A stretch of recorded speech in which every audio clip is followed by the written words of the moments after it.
research competition in 2019. Evidence on PFM and its links to development outcomes like service delivery, what works and what does not work, is still weak, and PEFA can play a useful role in improving on data evidence and on how PFM reforms make a difference on the ground. The discussion today is an important milestone as it is based on one of the first research products from the 2019 research competition that focused on the links between PFM and service delivery. So let me just hand it back to Srini Gurazata, head of the PEFA Secretariat, to just give us briefly a bit of background on the PEFA research competition and the paper we're discussing today, and then I'll move back to the panel. So Srini, over to you. Thanks, Manal. Turn to Tia to give an update on the research competition. Oh, thank you so much, Manal. Thank you, Srini. So yes, on behalf of PEFA Secretariat, I'll say a few words of background to the event and the paper today. As Chair has said, is that in 2019, PEFA partners established the PEFA research competition to utilize all the experience and data PEFA has been collecting now over 20 years around the world on PFM performance, and trying to understand better the link between PFM reforms and service delivery outcomes in particular, but also other development outcomes. So what we're really trying to do through the research competition is help our PEFA partners, development partners, researchers to understand this link better, and through that way also help practitioners and policymakers design PFM programs, but also improve the results that they make. And also at the same time, we want to make sure that we continuously improve the PEFA products, particularly the assessment tool and other supplementary tools as we go along. And also for PEFA perspective, it's important for us that we play a small role in providing context to PEFA users in which the PEFA assessments are done, and also how they can be used in the future, so that PEFA assessments can play an important role in this bigger picture of PFM reform. So we've had 2 research competitions so far. How it works is that we have an annual research call to researchers that then PEFA Secretariat sponsors and supports. The first research competition, as Manal said, was in 2019 on PFM service delivery. The second one was on PFM and climate change in 2020. And now this year, we are about to launch a 3rd round of research competition that is likely to look at transparency and integrity in PFM systems. An absolutely critical issue, but also, as we know, been quite tested during the COVID times. So please keep an eye out on all those products from the first 2 competitions that are being finalized this summer and this fall. But in terms of the event then today, it is a bit of a milestone because it is discussing one of the first research products from the 2019 research competition. As I said, is looking at those links. What is the role of PFM in service delivery? As Manal said, we know it's still quite weak. And in particular, what we do know is that public investment in key infrastructure projects can promote economic growth and can help improve service delivery. But we also know that weaknesses in public financial management and PIM can prevent countries from realizing those opportunities. Some research actually finds that there's an average loss of 30% on return on investments due to PIN efficiencies alone. So we know that this is a critical issue for us to address. But the question is how to do that and what role PFM can play in that. So this is where the product we're discussing today to come in. We're really very pleased to be able to discuss that now. The research team from Nathan Associates that you hear from later looked at PEFA data from the 2011 PEFA framework assessments and examined that link between the strengthened the country PFM systems, improved PFM, and improved public investment performance. Not going too much into the detail, which you hear later, but we hope that through this kind of analysis, looking at these linkages, we can also have an input in the sort of wider discussions that we're having as BFM professionals in terms of how do we design BFM programs, how do we measure results, and how can frameworks and diagnostic tools like PEFA help in this process. So on behalf of PEFA Secretariat, thank you so much. We really hope that you find the research useful and that you have a really interesting discussion today. And we also obviously welcome all the feedback and ideas you have on our research work and these conversations so that we can continuously improve them as we go along. Thank you so much, and back to the chair. Thank you very much, Tia. And indeed, this is a very exciting initiative of the PEFA. So, so the paper we're discussing today, as Tia said, will examine the links between the strength of countries' PFM systems, their public investment management institutions, and their public investment performance and improvements in service delivery outcomes. This is a very important topic also that is of much interest to us at the IMF. As Tia mentioned, our research has shown that countries lose up to 30% of the value of their investment, which is wasted due to inefficiencies in public investment management, but that they can close this gap up to half of this gap through strong PFM and the public investment management institutions. And of course, in the context of the large investment needs related to the recovery, to meet sustainable development goals and other basic infrastructure, every dollar counts. And so this paper makes a very important contribution in the field. The findings and implications of this question circle, the question asked by the paper circle around not only what are the linkages between improved budgeting, procurement, and public investment processes, but also more practically how countries' PFM reform programs can help and how to measure the impact of these reforms on public investment and service delivery outcomes. So for this session, I'm joined by a very distinguished panel of discussants that I will now briefly introduce by alphabetical order. So we have Jens Christensen, who is currently practice manager in the MENA region in the World Bank Group, and previously he was the head of the PEFA Secretariat. Daniel Mullins is a PFM fiscal and taxation expert with over 30 years of experience in academia and 25 years as a World Bank consultant and local government executive. He was editor of a leading government finance journal and directed 2 academic research institutes. He currently works as the US National Director of State and Local Tax Policy Economics for Ernst & Young and is a member of their global PFM leadership team. Last but not least, I'm very pleased to welcome my colleague Michelle Stone, who is a senior economist at the Fiscal Affairs Department of the IMF. Michelle has more than 20 years of experience in PFM in the Australian government. Before joining the IMF in 2018, she was the Executive Director of Budget for the Australian state of New South Wales. Let me also at this stage welcome Adenike Ayeyola, practice manager at the World Bank, who will be delivering closing remarks at the end of the session. But first, let me welcome the research team from Nathan Associates, who will present the key findings of their research. So the team consists of Uzma Ashraf Barton, Ines Jimenez Ontiveros, Tim Robinson, Joseph McGran, and Adam Kadir. So over to you, the research team, for the presentation. You have about 15 or 20 minutes for the presentation to leave enough time for the discussion. Then we'll have a few questions for the panelists, and then we'll take questions from the audience. So please also put your questions in the chat function. Thank you very much, and over to you. Thank you very much, Manal, for the introduction and handover.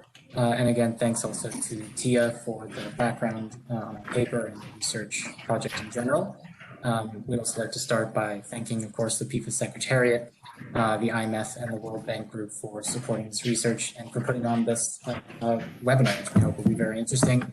We look forward to the discussion, as Manal mentioned, after our presentation. My name is Adam Kadir. I'm a research associate with Nathan Associates. I'm joined here today by Inez Jimenez Ontiveros, my fellow research associate at Nathan, as well as Uzma Ashraf Barton, a principal associate with Nathan, and Tim Robinson, a former principal associate at Nathan, and currently the director of the Economic Governance and Inclusive Growth Partnership in Papua New Guinea.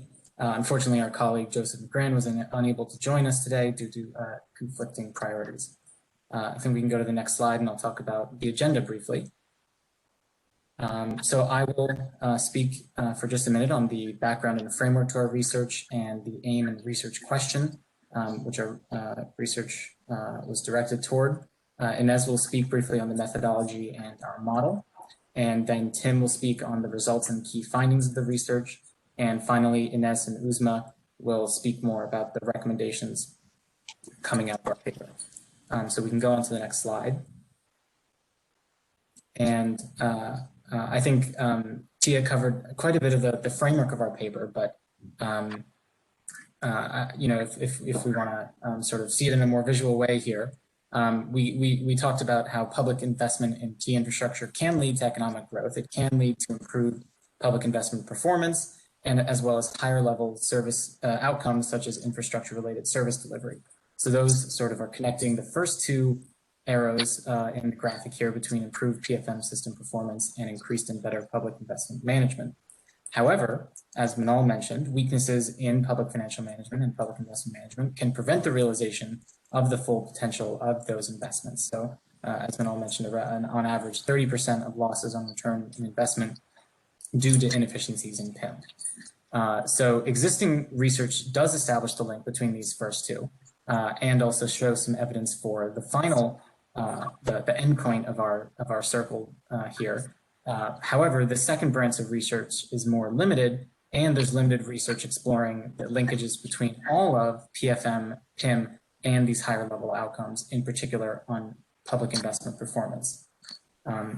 So we can go to the next slide and we'll talk about the purpose of our research was to address that gap in the research by measuring the extent to which improvements on scores in PEFA indicators were associated with increases in the level of public investment, as well as improvements in public investment performance.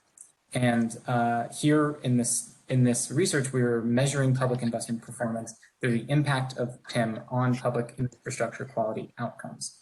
So this all led to our core research question, which was a simple one, I think, which is that do countries whose PFM performance is improving see greater subsequent improvements in public investment outcomes than countries whose PFM systems are not improving? And Inez will now speak a little bit on the methodology and model that we used to address this question. Thank you. Thanks, Adam. So if we turn to the next slide, we can kind of start to understand what our model is for understanding these effects of PFM on public investment performance. Now, in terms of our data, we measure the quality and strength of PFM systems through a set of PEFA indicators, and we select 5 indicators, which are seen here on this slide, that are most relevant to public investment and to the capital budget process. Now, we use the 2011 framework as opposed to the 2016 framework, given an event study methodology that we're using, which requires 5 years after each PEFA assessment to observe any PFM or improvement in public investment performance.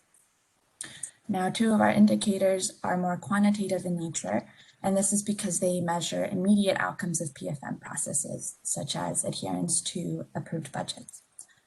Whereas 3 of our indicators are more qualitative in nature, and this is because they directly measure either the absence or presence of the PFM process. So does a country have a multi-year framework in place? For our measures of public investment performance, we select 15 indicators after reviewing a wider range of indicators. And our final indicators focused on the level of public investment, water and sanitation, electricity and communication, and transport.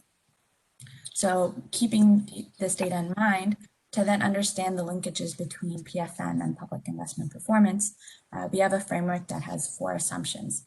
The first is that PFM improves or deteriorates in a country. Secondly, that PIFA is measuring and capturing this improvement and deterioration through their indicators and scores. The third is that then these PIFA indicators are aligned well with the relevant stages of the capital budget process and hence to PIM processes, and we map this out. And then lastly, that improvements in the capital budget process lead to improved outcomes in public investment performance. And so the question we ask ourselves when reviewing these results is, does a particular stage of the capital budget process matter for this measure? And if so, we would expect to see a relationship between PIFA indicators and the quality and improvement in that measure. And so with that, I'll hand it over to Tim to kind of provide our main results and key findings. Thanks, Ines. Apologies, I may be avoiding video because the internet in PNG is probably not good enough for me to sustain a video connection. So we do find a positive link between improved PFM performance and improved public investment performance. This is across a certain set of indicators for some of our measures of public investment performance. So we see it across the amount the government invests in non-financial assets. This does tend to go up in line with improved PFM performance across some of our indicators. Same with WASH measures, water and sanitation, and same with mobile cellular subscriptions and other measures on things like propensity to travel, numbers of passengers going through airports and things like that. We also found that these results were, where we found some significance, they were logically coherent. So larger reforms generally meant larger outcomes. And they were aligned with the rough areas where we would expect them to be in the PIM cycle. I'll touch on those a little bit in a second, but we also did a few different robustness checks of this. We ran some regressions to check some of the results, as well as doing some significance testing on our event studies. So what we found across those set of measures, investment in public assets, WASH, mobile cellular subscriptions and things like that, is where we saw fairly significant results. It was often either because we would expect countries to probably target investment on those, whereas there could be some divergence between, say, countries deciding to invest in road infrastructure and deciding to invest in rail infrastructure. Most countries are going to, at a certain stage, invest in WASH. And we also saw it more clearly where results are scalable. So most countries in the data set we had were starting from a very low base in mobile cellular subscriptions. So there was plenty of room to grow. There was plenty of room for us to see some of the results in the timeline. If we could go to the next slide. Thank you. So we see this as a first step in being able to get a little closer to being able to assess PFM work and its outcomes. So what was most interesting as a result from this is we saw a stronger link between those indicators that were quantitative and those that sort of capture immediate outcomes of a PFM process. So for example, budget execution. Improvements in budget execution, obviously not in and of themselves a reform, but the intermediate outcome of a set of different reforms. But we saw a stronger link between measures like that and public investment outcomes than we did between any individual reform, which obviously with individual reforms, there's a lot more judgment as to whether or not a reform has taken place. There's a lot of risk of things looking like a reform. And again, we can touch on that a little bit later, but not actually being a reform in place. And it's much more cross-comparable across countries when we're looking at something that's relatively quantitative. The exception to this was on whether or not commitment controls exist, which did see fairly significant results across a set of different PIM measures. Our initial kind of assumption on this is that the existence of commitment controls is fairly directly linked to an immediate outcome in a way that, say, multi-year budgeting is not as clearly directly related to a quantitative intermediate outcome. In this case, the intermediate outcome of having commitment controls would be something effectively how quickly the government makes payments and the degree to which the government actually makes those payments and doesn't run arrears. If we go to the next slide. So this, in terms of what this actually then starts to mean, it has meanings for both government and the way government can plan out reforms and strategies, as well as the way that donors potentially try to measure PFM reforms and try to assess PFM reforms. One thing that we were talking about yesterday as a possible extension to this would be trying to get in place more quantitative measures of PFM reforms, including de facto something like almost doing business for government. So if you could measure quantitative things like how quickly does it take to process a payment through government, how quickly does it take to procure or contract through government, and are there value for money measures that could be assessed for government procurement. So you're not just assessing the reform, you're trying to then assess some measurable outcome of the reform. Again, we can talk about this more in questions, but this has become quite germane here in P&G at the moment, where a lot of reforms have been put in place to improve payments processes, but the actual process, if you sit down and map it out, of just receiving a check and then cashing it for doing work for government is surprisingly long and costly for firms. And there's obviously a lot in these results too, which we can touch on also, that's dependent a lot on country-specific context. So the quantum of reforms and the scale of the impact on PIM performance depends very much on the country's starting point, quite obviously, and also the type of reform that has an influence. So again, a country with a relatively limited road system is likely to probably see fewer benefits from procurement reforms that are there to try and improve cost performance, so much as it is likely to see more benefits from just being able to get money out quickly and being able to budget properly and run payment systems properly. And with that, I'll hand over to Uzma. Thank you, Tim, for sharing these findings. These findings shape our recommendations on how practitioners should focus their PFM strengthening programs and measure the impact of PFM programming. Specifically, our report recommends that to link PFM performance areas to quantitative immediate measures in order to better assess the impact of PFM programming on PFM system strength, and subsequently on higher level outcomes. For example, outcomes related to socioeconomic infrastructure, as we are discussing today. To that end, we recommend practitioners to establish clear, quantifiable, and immediate outcomes from the reforms being undertaken in PFM or PAM strengthening programs.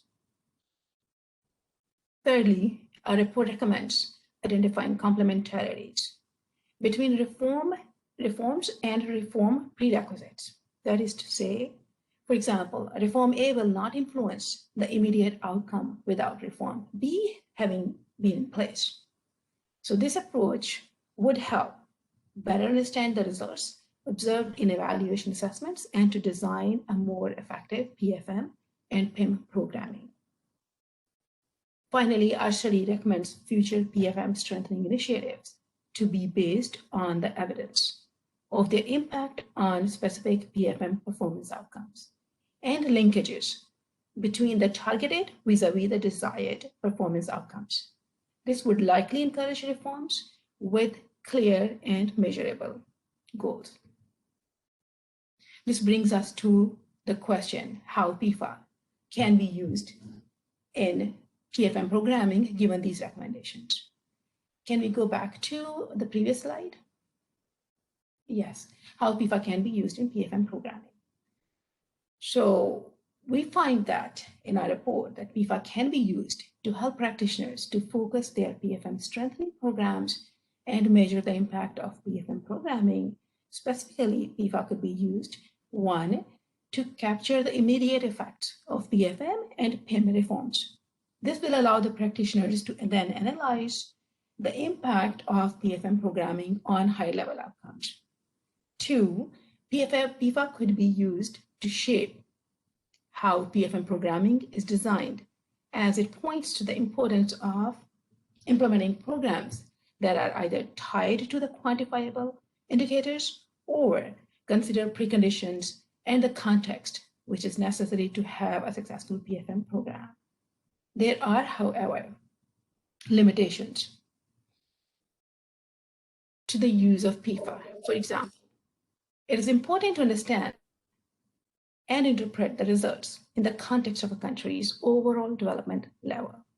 This is because it is difficult to measure or evaluate the progress of a country's PFM systems in isolation, as PEFA does not take into account a country's overall development level. The second challenge that we face is it is difficult to establish causality between PFM programming and outcomes, which is generally acceptable when we evaluate other reforms. Therefore, PEFA should be used as a supporting tool and part of our overall analysis. This brings us to our final section on future research, and I'll hand over to Ines. Thanks, Usma. So, and we can dive into this deeper in the Q&A section, but as we can see, there are still a lot of emerging areas of future research. And so to name a few, one is the relationship between quantitative and qualitative indicators that we started to touch upon. So, our findings find a stronger link between quantitative natures and outcomes, but this doesn't mean that qualitative indicators aren't important. And so future research is also understanding the relationship between these indicators and how qualitative indicators may be reflected in some of the outcomes we're seeing from quantitative indicators and the relationship between the two. Similar to that is the complementarity of PFM reforms. So, in theory, reforms occurring at the same time could yield better execution and outcomes. And so this is a question of whether and which reforms could offer complementary improvements and whether the timing and implementation of these reforms matter. We can then also expand the scope of indicators. As we briefly mentioned, our indicators choose to focus on 5 indicators that we thought were most relevant to public investment and the capital budget process. But of course, the PIFA framework offers many more. And so we suggest a few more that we could also further discuss. Then there can be further disaggregation of data and country level analysis to compare between different income groups. And lastly, a more policy oriented study to kind of go and further address these different policy implications that we're seeing in our findings. And so happy again to further go into these different areas and what we can do and what can PFM practitioners do. But I'll leave it there for now and open the floor up to our discussants and to questions and answers. Thank you so much for a very clear presentation, succinct, but with very important points. I think all what you said really resonate with the PIFA partners who work a lot on building capacity and institutions, and so your results really resonate with us. I should also say that for us, for instance, in the IMF, we do use the PIFA country scores to measure the progress in our result-based framework for our capacity development. So we also think that these kind of quantitative indicators are very useful. Maybe just to add also an information, because we have the Pima, which I think we'll discuss more later, but we have the Public Investment Management Assessment tool at the IMF. And one thing that also complements your findings is that we noticed that in terms of the institutions, countries tend to have better institutions when it comes to core PFM, like what you mentioned, multi-year budgeting, commitment controls, etc. But weaker institutions that are specific to public investment management, like project selection, appraisals, etc. So this tool drills more into the public investment management, but I think it would be a nice complement to yours, and I think also would reinforce your findings. So let me now turn to the panelists for their views, and I'll start with you, Jens. So what is the World Bank's experience in supporting governments on public investment management reforms through your various tools and technical assistance? And what are the practical considerations of focusing PFM reforms on quantifiable outcomes to be able to link to public investment management outcomes, as the paper suggests. I'll ask you to, limit your answers to about 5 minutes, please. Thanks. Thank you so much, Manal, and thank you, Adenike and Srini and Tia and the PEFA team, and obviously the PEFA partners who are making all of this possible for the leadership and funding, and to the team from Nathan who has produced, I think, a thought-provoking piece. So to your first question of what our experience is, I would say, so it's difficult to get a Minister of Finance excited about accounting reform, commitment controls, and maybe internal audit, unless there is an IMF program or some other kind of incentives. But public investment management is really very much demand-driven when we look at the PFM reform agenda. And it's because of the tie to kind of the overall view of development these years, which is that physical infrastructure drives growth, and there are all sorts of incentives to get this right. Obviously, we've all been involved in the mobilizing finance for development, PPPs, and all these kind of things. Savings are probably measured, and implementation is complicated. So if we can harvest, and our clients see that too, if we can harvest up to 30% gains through changing processes in the PFM and PIM system, it's not a low-hanging fruit, but it is lower hanging than many of the other things we're working on. So I think experience one is that demand is high. Motivation to address this is very high. The bank has responded in various ways. We work with you, Manal, and your excellent team on doing some of these Pima assessments around the world. Good colleagues, Jonas, Jay, and Simon, others have developed a public investment management reference guide that provides detailed guidance and is available to the public. Good friends have developed this InfraSAP, which looks at connectivity, finance, and governance in an integrated manner, and really leveraging what I would say is also the World Bank's comparative advantages in this field, is that we have deep engagement in infrastructure, deep engagement in finance, deep engagement in public financial management and other public sector reform agendas. So this really is, from our point of view, an area where we as an institution have a comparative advantage over other development partners, and where our clients can really benefit from leveraging the many areas of expertise in which we work. I should say it's work in progress. In any big organization, getting different silos to work together is a challenge. But the InfraSAP, I think they call it InfraSAP 2.0 now, is an attempt to leverage the different capabilities we have to offer the clients. And then obviously, I think at our end, the book called Power Public Investment Management, Anand Rajaram kind of set us off looking at the functionalities of PIM systems as opposed to the institutions. I think this alludes a little bit to what was raised by the Nathan team, that we need to look not at specific institutions that are applicable globally, but to look at the functionalities and then work on the institutional framework. And that, I think I'm running out of time already. I have so much to add here, but that leads a little bit to my comments on your second question, Manal.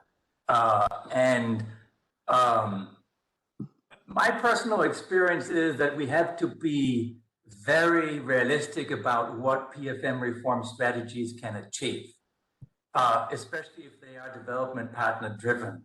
Now, they are necessary, they're important, but I think development professionals and practitioners have so often come across these documents that are stored in hard drives and basements and not really live documents. It's about ownership, it's about drive, it's about realism in implementation, it's about coordination, and obviously PFM reform strategies can help, but it's only one contributing factor to affecting change compared to others. Now, I really like the idea of experimenting with KPIs. I would maybe, I think what you're describing, if I understand it correctly, is more closely related to what we would understand by KPIs in terms of time for processing, time for tenders, time for payments, those kind of things. I think it could be interesting to use those to focus the minds in PFM reform strategies, while though recognizing that due process and quality and all these kind of things that may not lend themselves easily and cheaply to this kind of approach are extremely important to reflect as well in the strategizing. But I mean, an area like arrears it would be a fantastic idea. It's probably an area where the incentives to disclose the actual proper handling of arrears, the payments for those countries that are doing well, would have direct benefits in terms of credit ratings and supplier costs and those kind of things. Manal, stop me. Thank you very much. I'm looking forward to continuing the conversation. Thank you, everybody. Thank you very much, Jens. And I fully agree with your points on ownership and how to get governments buy-in and interest in the reform. So I think this is also a key point. And we'll come back maybe to some of your remarks. Maybe the research team can comment at the end if we have time. Let me turn to you now, Daniel. So you have a distinguished career in academia.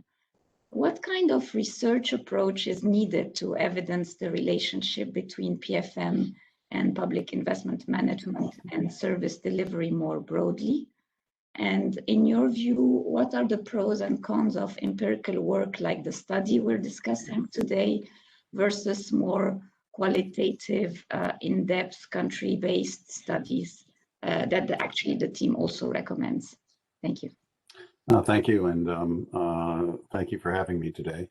I'd like to start it in the context of maybe broader assessment that obviously qualitative in-country-based work is extremely important, and a search for quantitative linkages has been somewhat elusive for more than 100 years of PFM and budget system concerted reform attempts.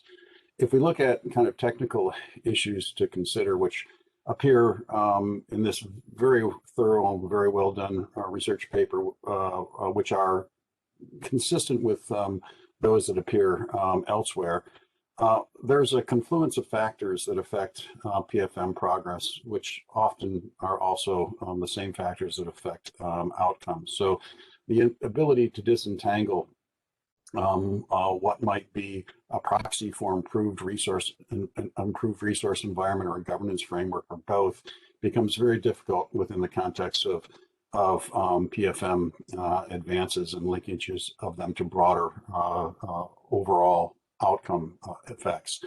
There's also, in this particular structure, there's a temporal interval between observations which are unstandardized in the sense that we have, if you will, multiple treatments which can be considered informative, but there are different elapsed times between the measure of effects and the outcomes, which makes more precision and estimation difficult.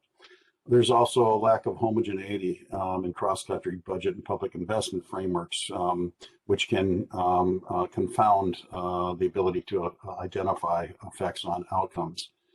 The quantitative measures are easier to identify movement on than our qualitative measures. And one of and I agree with the assessment done by the team that the quantitative indicators are more likely to be reflective of an outcome change that's already taking place. The qualitative measures are somewhat of a step removed and are focused on process.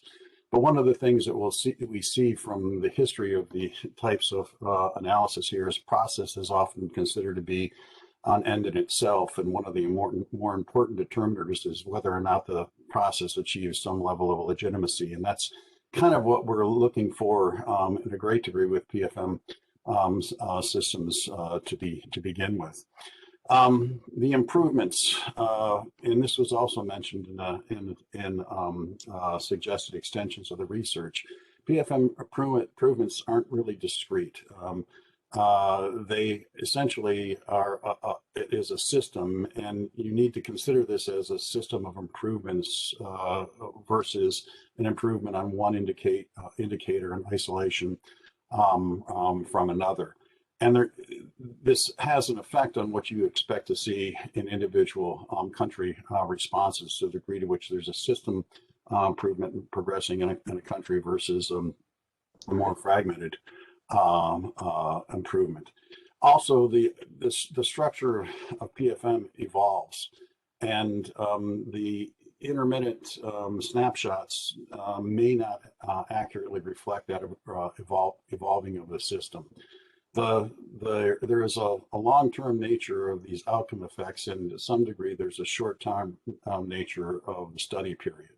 We also have to be concerned and consider the spurious correlations. And by one of my counts, there's approximately 100 different tests which are done in 11 areas reported as flagged as having an effect. And that might be something that you just expect, but I guess what I would caution to read too much into the results, given the measurement issues associated on both sides of the equation with both the treatment and the outcome.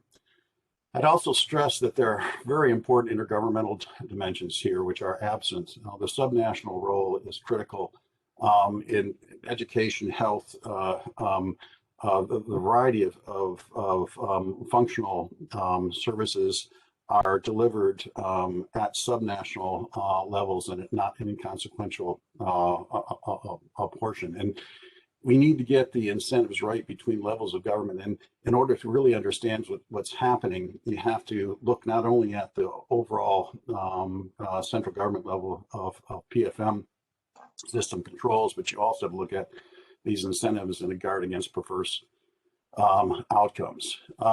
Context is important, as I mentioned earlier.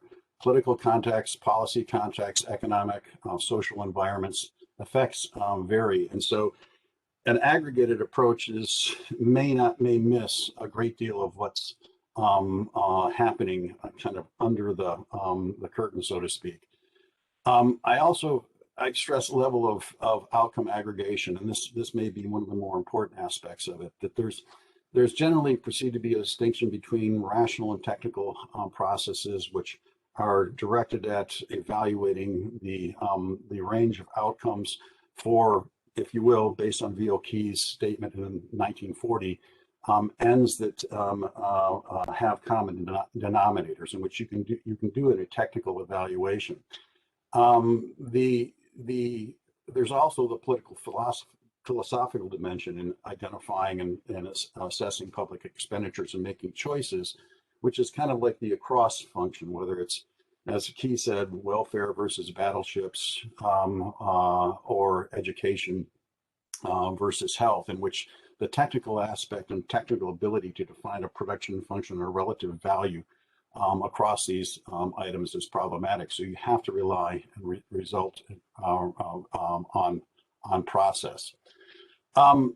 Overall, part of this is somewhat of a belief that improved PFM improves governance, budgets, and social outcomes. And the issues of directly quantifying them aside, the establishment of an outcome standard somewhat, or the difficulty in establishing an outcome standard somewhat forces a reliance on faith in the process. And Aaron Wildowski, who was in the U.S., was a very prominent budget and resource allocation thinker, so to speak, essentially argued that a legitimized process becomes an objective in and of itself. And I'm convinced that movements to systems that improve PEFA scores and improve processes, transparency, and accountability and outcomes do improve. The difficulty is identifying.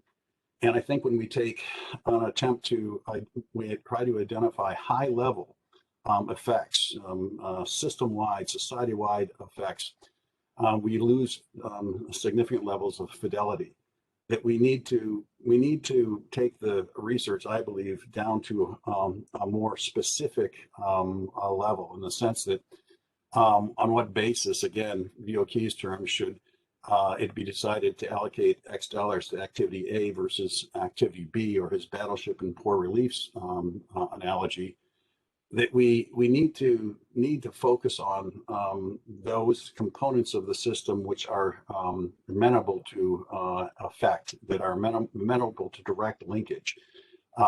There's this basic resource allocation problem has motivated nearly all budget reforms over the last 120 years, from executive budget, line item budget, performance budget, program budget, zero-based budgets, performance-informed budget, new performance budgeting, participatory budgeting, evidence-based budgeting is all driven by this attempt to determine whether PFM systems actually improve outcomes.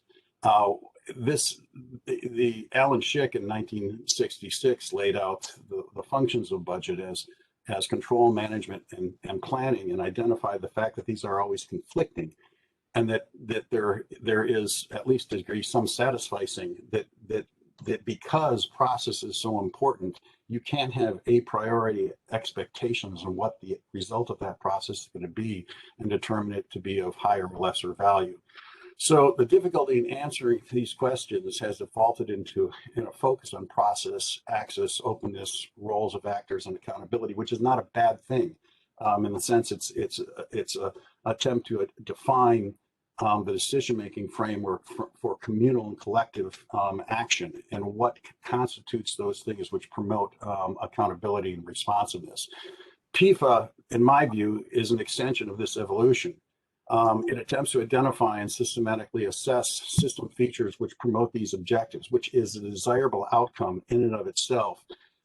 Direct linkages of these system elements to particular specific outcomes is tenuous, in the sense that the question of VOK remains unanswered, irrespective of PFM reforms.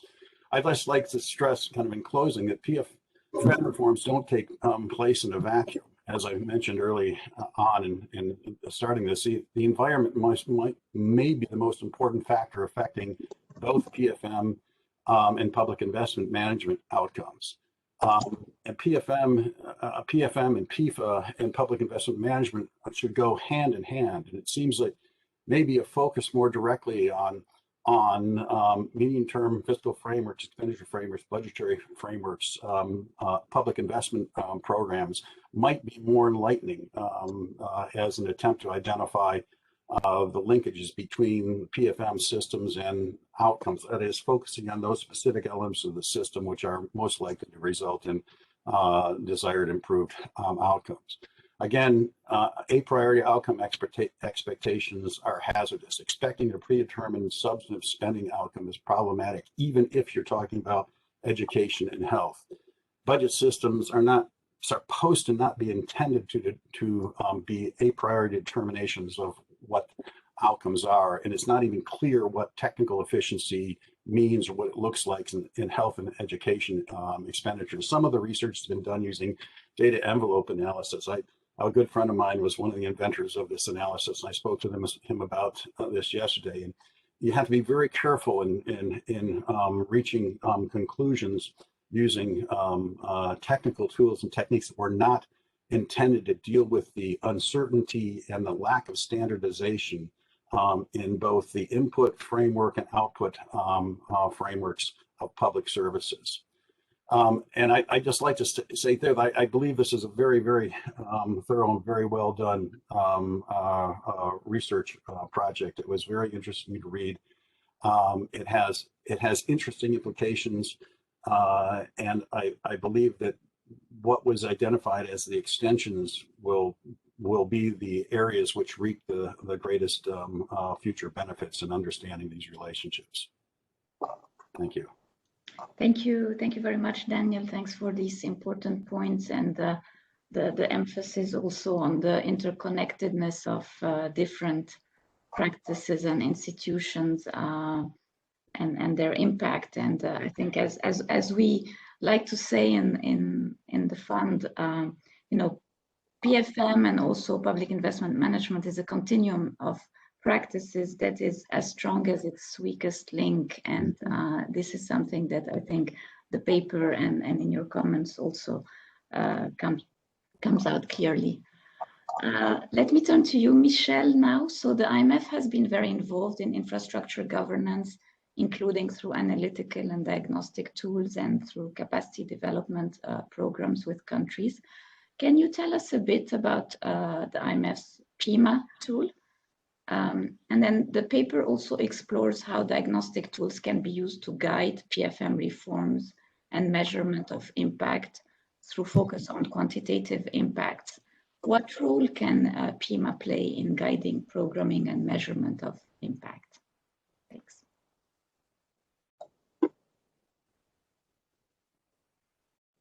Thank you, Manal, and thanks to the PEFA organisers for putting on this event and to the authors for their important contribution. The IMF's Public Investment Management Assessment, or PIMA, is a diagnostic tool that assesses the quality of PFM institutions relevant to public investment. It scores 15 institutions covering the entire process from planning to allocation and implementation. The PIMA was introduced in 2016 and has now been applied to 65 countries, spanning the globe and all income levels. There are some key takeaways from an analysis of all the PIMAs that we've done to date that I wanted to share with you quickly. Firstly, the quality of institutional design in countries usually exceeds effectiveness.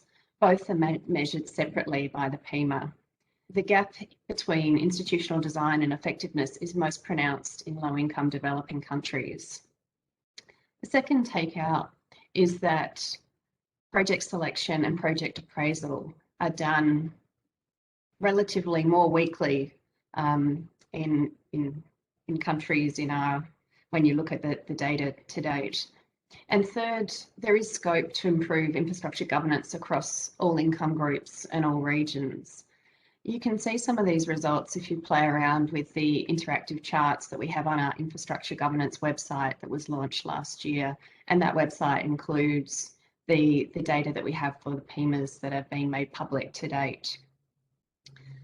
Some colleagues of mine looked at the relationship between public investment efficiency and Pima scores in a paper for a book released last year by the IMF titled "Well Spent: How Strong Infrastructure Governance Can End Waste in Public Investment." This updated and confirmed earlier studies and found that, on average, more than 1/3 of resources are lost through weaknesses in public investment management.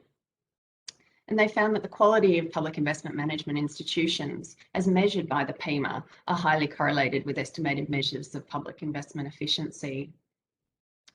The paper found that a country with the median efficiency gap could close more than half of its gap by adopting the public investment management practices of the country with the 90th percentile Pima score.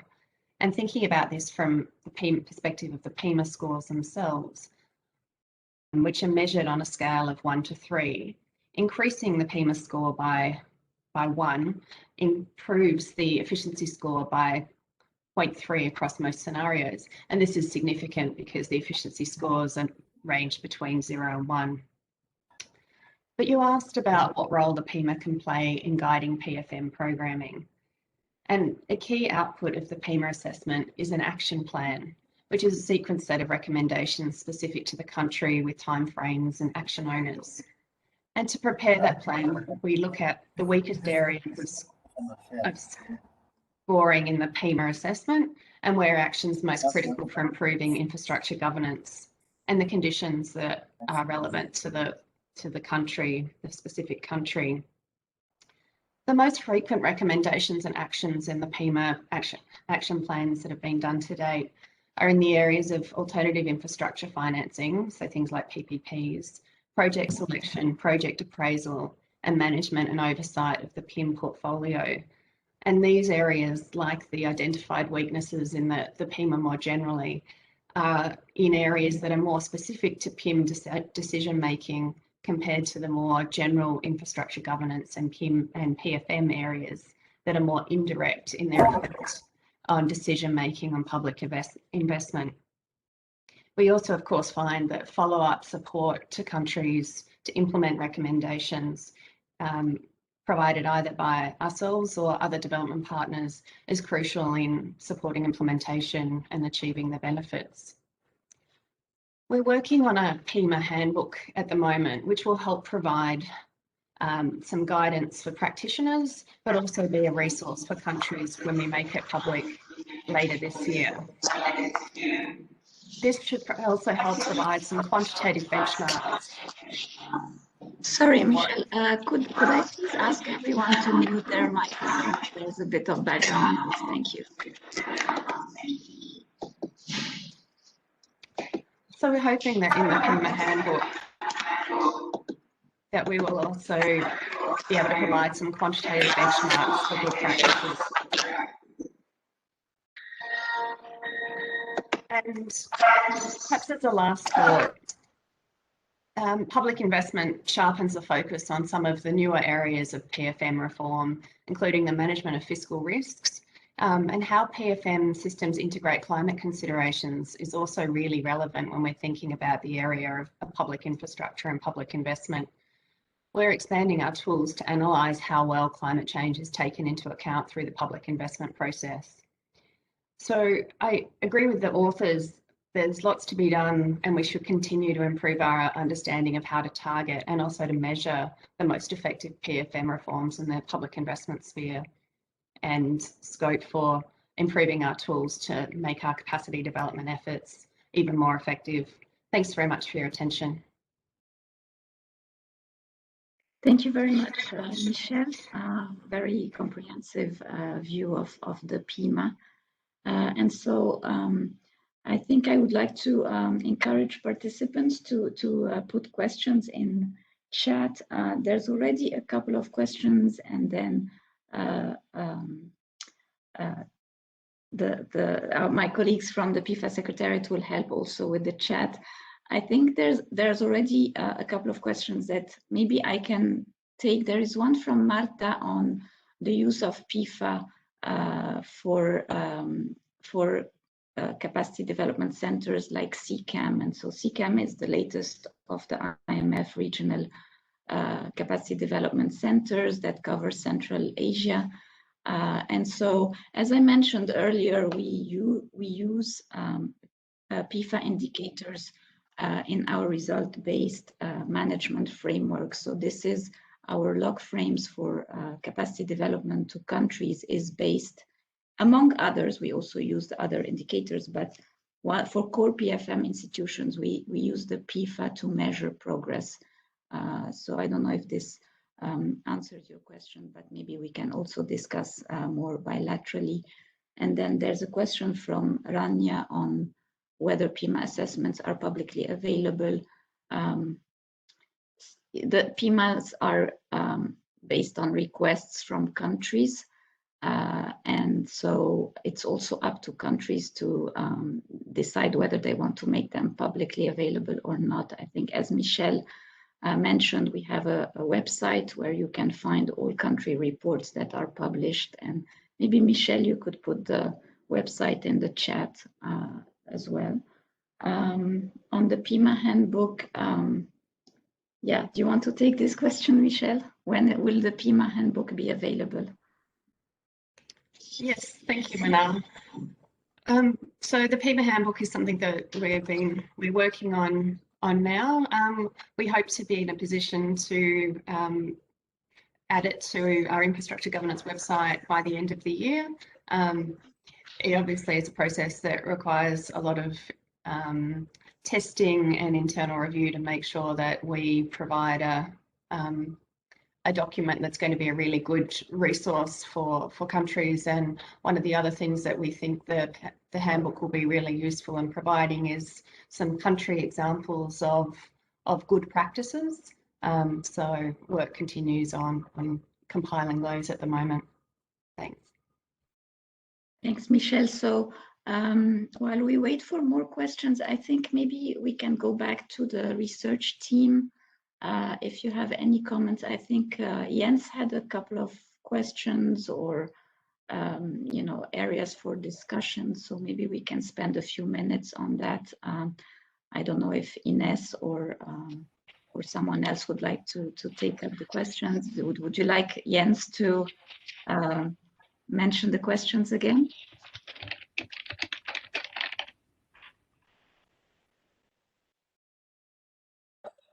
I can always talk. So no, Sure. I actually have a question for the team, and just because this research effort has been underway for a while, I think you're 1 out of 3 or 4, and so it would be interesting in hearing what your experience is in working with the PEFA data. What are the strengths and what are the limits, and that ties a little bit to Dr. Mullen's intervention as well, I think. So that would be interesting. I think that the second comment was a little bit of detailing what you have in mind on the quantification, right? What I call the KPI-like approach to PFM reform, the benefits and the limitations of that approach. And I could say there are these thoughts on whether in the diagnostic community we're being too slow, right? So if PEFA deals with data that's a couple of years old, takes forever to do them, and I think we're all in the same boat. It's not so much PEFA, it's our approach to diagnostics. So are there avenues to get more real-time data on PFM performance in a comparative perspective? And could the KPI approach be part of that? I think that's my question.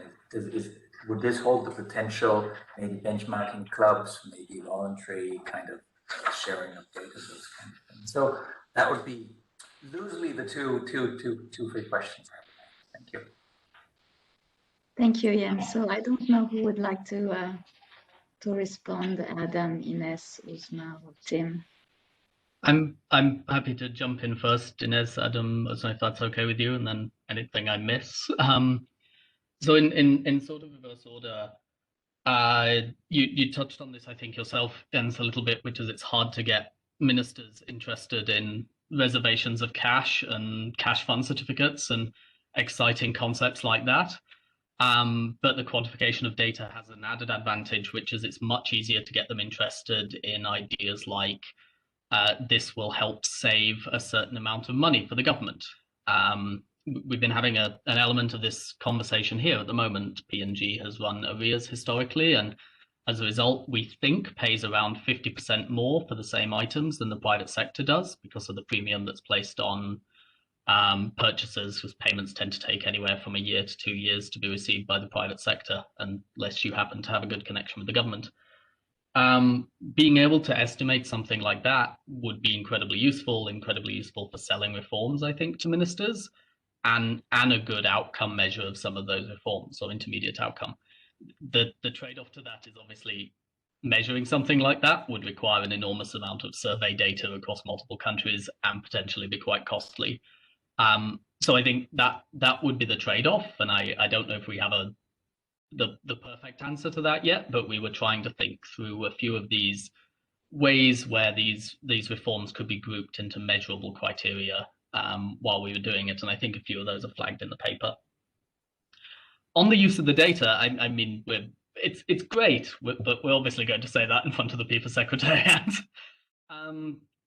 It's a very rich data set. The one thing we also found is, and again, this can't come across too much in the paper because we were trying to look at too wide a group of countries, but the actual response and feedback process of PEFA, where that is publicly made available, is really interesting.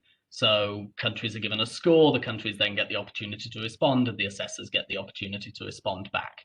The back and forth that occurs in that dialogue gives an enormous amount of depth and detail to what these scores actually mean in practice, and what the depths of something like having a medium-term fiscal framework actually means. Does it mean you have in place some kind of budget options? Does it mean the minister makes a decision and sets guidance and then it leads into a framework?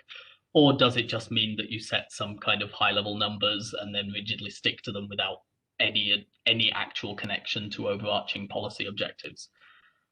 So hopefully that answers a little bit. The other thing I'd flag is thank you so much for everyone's comments. They were really helpful. And Daniel, thank you. I think we agree definitely with your point about having the best processes in the world does not necessarily lead to any particular policy outcome. And that was something we had a big discussion about, even just within the infrastructure space. Just because a country can invest doesn't mean they necessarily will invest in, say, road infrastructure or electricity infrastructure, or something we can clearly measure. And each country might, for their own policy reasons, choose a different thing, which is just another thing that makes this much harder to do. And we tried to find consolidated indexes like the one the ADB produce on, in a while, I think the Africa Infrastructure Development Index, which was an attempt to create a consolidated index of infrastructure. But again, you have the same problems. The more you group these together, the more you reduce significance of any change. And we've tried to come up with some answers for that in the paper, but I don't think we have a perfect one. So again, this is just a sort of first step. I hope that was useful, Inez, Adam, Usma, if I missed anything, sorry.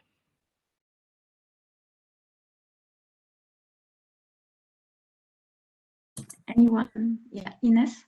Sure, yes. No, just kind of jumping off of what Tim said, I think in looking at the data, and we sort of kind of discuss this in terms of trade-offs with the methodology we use. I think, you know, we can do this cross-country analysis, but kind of has been brought up through different commentators, this question of context and the political economy and really understanding what the reform actually looks like in the country is certainly something that's not captured in depth when we do the kind of study that we do. And I think, as Tim was saying, being able to look at those notes that PEFA does provide with each specific assessment is really helpful in kind of shedding some of that additional context. And so I think moving forward, there's also a question of trying to find a way to kind of look at both and consider both angles. So I think that was something that really we thought about when we were trying to consider the methodology and how to approach this question.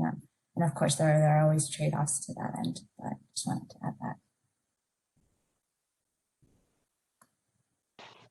Thank you. Thank you very much. There's a question from user 2 to the team. So your recommendation for they would like you to elaborate and explain more how it could be implemented in development country context. I don't have the recommendation for, so maybe Uzma, would you like to take this one? Sure, I can say something and then Tim, if you want to jump in. So the fourth recommendation is more about the future PFM programming that should be based on the evidence of the impact. So this is more about like trying to find the link between the targeted versus the desired performance outcomes. So it's basically to encourage having a very clear and measurable goals, so that directly feeds in from the evidence of the programs in order to quantify the impact of the reforms and measure it. So I don't know, Tim or Ines, you want to add something to that? I'm happy to, Ines, unless you want to jump first. So I think one of the things we were also considering was if you look at these effects on a massive data set of all countries worldwide, you obviously get a fairly blurred effect. And we touched on this a little bit in the presentation, but a procurement reform in a relatively lower middle income or middle income country is probably much more effectual than a procurement reform in a low income country with almost no infrastructure. Because ultimately it probably doesn't matter that much in a low income country if you're getting the absolute best value for money in an investment, just so long as an investment is happening. You're probably getting a fairly significant return, and the scale of those returns probably offsets that. So we thought in the future, there's probably more worth disaggregating this down to smaller country groupings and trying to look at them. But obviously, the data that exists at the moment probably didn't allow for that. I think one thing we thought about as an area for future research, but this sort of diverged off from the topic a little bit that we were looking at, was on counterpart reforms and what kind of reforms lead into other reforms. So if you have a certain network of reforms already in place or a certain set of scores already in place, does that ipso facto then lead to easier implementation or easier improvement across other reforms? And then can we see that in country by country case studies? So if you've already got some form of commitment control in place, does that tend to make it easier to introduce multi-year budgeting, and does it tend to make it easier to introduce it quicker? There's already been sort of chunks of research done on that, and it wasn't really the focus point of our paper, but we thought that's probably the next step, is looking at how these reforms sequence with each other, and if the data can then validate some of the work that's been done on sequencing by likes of Jack Diamond and others in the past. Can I add something to the discussion here? The Please go ahead. if we're talking about the data, generally speaking, comparisons over time to the same entity tend to be more valuable than cross-section comparisons when you have so much diversity in the jurisdictions that you're comparing. And I think one of the greatest advantages of PEFA is its duration, in the sense that it has multiple observations which you are able to take advantage of for this research, in which you can actually attempt to try to understand what is the status and what are the conditions which are motivating progress in a particular country environment. And that also then leads into the notion that you had to be very careful about programming based on evidence of impact, and that the evidence of impact which is developed is, I don't want to say tenuous, but it's not highly systematic in the sense that you could be generally correct about what tends to have an impact and specifically wrong. It really is important, again, and I know you've already emphasized this, to look at the local context in depth, because you really have to identify what the things drive the types of positive substantive impacts that you're attempting to facilitate, and those are going to be different, highly differentiated across different environments. And part of that is because of the cross reinforcing nature of PFM elements and PFM reforms. It's not that a high score on element A, budget outturns, is in a vacuum going to produce significant changes in outcomes, social outcomes for the population. It is so the question may be, what is the appropriate blend? You need to have at least, if you will, a threshold level across these various dimensions before you could expect to see substantial effects. And then those effects are at the agency level. You have to get back down to the spending units and identify what it is, the process that's used in the spending units, and how they are making those technical trade-offs. Because what PFM essentially is, it's a combination, at least my perspective, is a combination of technical elements combined with process procedural elements that together are supposed to create a whole which is greater than the sum of its parts. And I think if you focus too much on the individual parts and not how this integrates as a whole, you lose a significant aspect of the potential knowledge you can gain by studying. And I guess that's back to a suggestion that individual country studies are important, informed by cross-sectional understanding of what seems to have worked in other places and why. Thank you very much, Daniel. So we just have a few more minutes.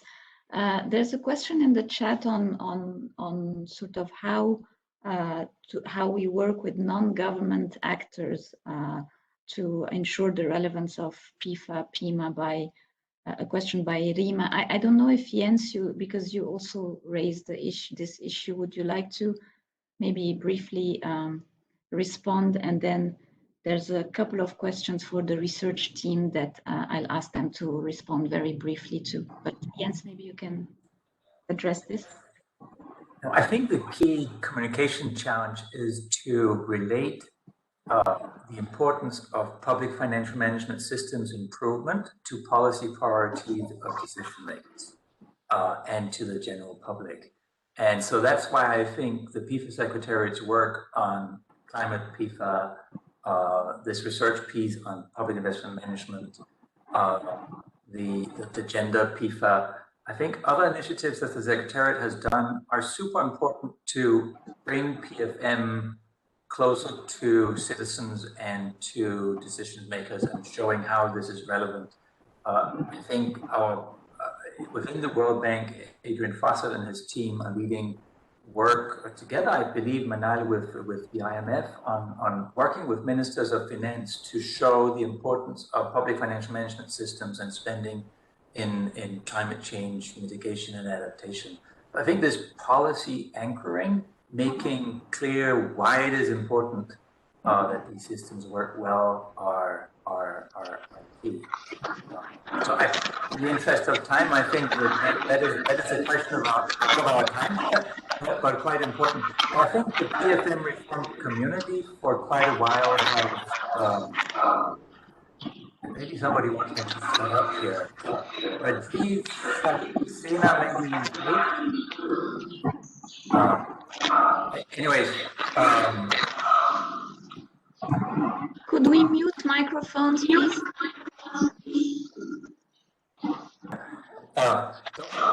The policy orientation is the important part here, is showing the relevance. And just for the PFM reform community, we benefited from maybe 2 decades of PFM reform being perceived to be important in its own right. That may not be the future. That we may need to present a stronger argument why this is key and centered to the development agenda. And related to that, I think Srini's work on PFM in sectors, Srini and Manoj and all these people are making a huge and important contribution to showing and maintaining the relevance of the PFM reform community to development globally. Thank you. Thank you, Jens. So we really are running out of time, and there were a few questions. I don't know, Srini, do you want to have a couple of more minutes, or should we ask a research team and people who asked the question to continue bilaterally? Thanks, Manal. Perhaps the research, one quick round to the research team and any other commentators from looking at the chat if they want to make any comments. We can still have a few more minutes, I guess. Yeah, so there's a couple of questions from Juan Carlos on some of the PEFA indicators on public investment. Maybe if you can just address very briefly, and then you can continue offline with the questions to Daniel and the panelists. So who would like to take this one?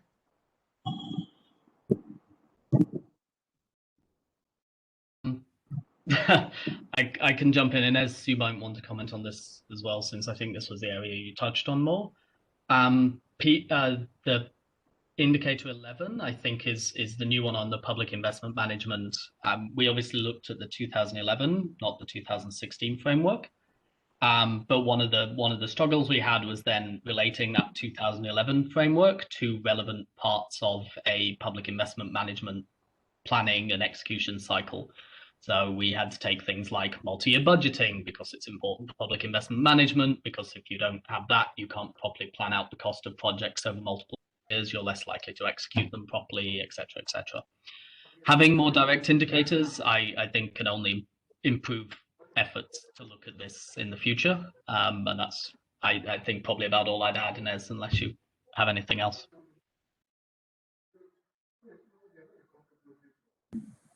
Thanks, Tim. So yeah, no, I mean, I agree with what you said, and we didn't look specifically at PI 11 in terms of our indicators.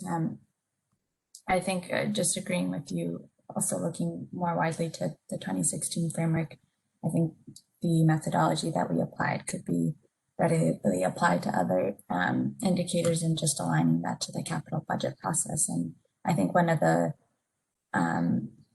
challenges when we were using the 2011 framework was that we had to map out and make that alignment, since it wasn't as direct of a link. But I think that it can still be used to study these other more specific indicators that are really touching on PIN in a more direct manner. Great, thank you very much. Unfortunately, we're running out of time, so I think this was a very interesting discussion that can be continued offline. And I'd like now to hand the floor to Adenike to provide some closing remarks. Thanks very much, Manal, and everyone would agree with me that this has been a very interesting discussion. So let me start by thanking the researchers, Nathan Associates, for the very good work. And of course, to our discussants, Jens, Daniel, and Michelle. This has been a very rich and engaging discussion. And I guess just to draw out some key points, I mean, it's just impossible to cover everything that we've said today, which is very good. So, I mean, generally, we have an agreement and an understanding that there's a link between public financial management performance and service delivery outcomes. And, you know, so such as PIM outcomes, which is a critical issue for us as PFM professionals, as well as for governments, for policymakers, for researchers, and even for non-government actors, which is one thing that is coming out from the chat and from the conversation today. So I guess as PEFA, we're also asking the question, what is the role on helping to diagnose and assess the performance of PFM systems for service delivery? That's something we also are looking at. So the paper discussed today examined the link between the strength of contemporary PFM systems, improved public investment management, and the public investment management performance. And one of its key findings, one of the key findings of the paper, as we can see it, is that the link between quantifiable PFM performance improvements, such as adherence to approved budgets, and public investment and infrastructure-related outcomes is stronger than between qualitative PFM improvements, such as commitment controls being in place, and those of similar outcomes. So the team also discussed the reasons for this, I mean, within the Secretariat, also during this discussion. And it could be that quantitative indicators reflect cumulative impact of multiple reforms, and they may measure the implementation quality of processes captured by qualitative indicators. So qualitative indicators and reforms becomes something that matter quite a lot. You've also heard the implication of those findings. For example, PFM programming could be that the PFM reform programming may need to be linked to the PFM performance areas to qualitative immediate measures. And this is in order to be able to measure their impact more credibly. But I mean, we may also need to identify complementarities between the reforms and the reform prerequisites. What do we do before the reform itself? And select areas of focus where there's evidence between the reform and the impact. Again, we've also had the very strong, very good discussion on the tools that can be used, the PEFA tools, but also the Pima, which helps to guide this work. There are also some other tools which have been developed within the bank to support public investment management. So, and I mean, it's now very obvious that all these help to measure and analyze the impact of PFM programming on higher level outcomes and shape the design of PFM programming. So for me, this has been a very lively discussion, and quite a lot has come out of it. I think there are some other things we need to delve into based on the conversation today, and we'll keep this active. So just looking at three or so core areas. I see that commentators have talked about practical challenges of linking PFM reform areas to public investment outcomes and measuring results effectively. So qualitative reform steps also matters. What are the steps? while quantitative results may also be useful to track a number of things, including qualitative measures, the criticality and the success of it. So again, this is about the context. I mean, we also need to think about the context of each of the reform programs and also try to see the evidence very clearly. Now, talking about research generally, like it was mentioned, we've had some research already, and we're still planning on some others. So on future research, we've agreed that qualitative analysis like this can be useful, can be usefully expanded and using further data and indicators, and including updated 2016 PEFA framework once more data is available. However, because of the contextual nature of the service delivery and public investment management outcomes, this research also needs to be complemented by in-depth case studies and looking at PFM obstacles and public investment management from bottom-up approach. Also talking about the diagnostic tools, we have also discussed the use of tools like PEFA and like Pima, and how they can play an important supportive role in measuring and guiding PFM and PIM reform programming, including both qualitative and quantitative PFM measures. But it is also critical to understand the results in the context of the country's overall development level and establishing causality between the PFM programming and the outcomes. So at this point, I guess I'll just again thank the chair, Manal, for being very good chairing and moderating. Of course, again, thanks to the research team, to our commentators or discussants, and of course to the participants as well. We're all very pleased to see the second paper from the PEFA research competition discussed today. I'll appreciate if everyone can follow the PEFA announcements for a new research call in the summer. I mean, we're going to have another call in the summer and further studies to be released and discussed. So please keep watching the PEFA website, pefa.org, and you get so many of these updates.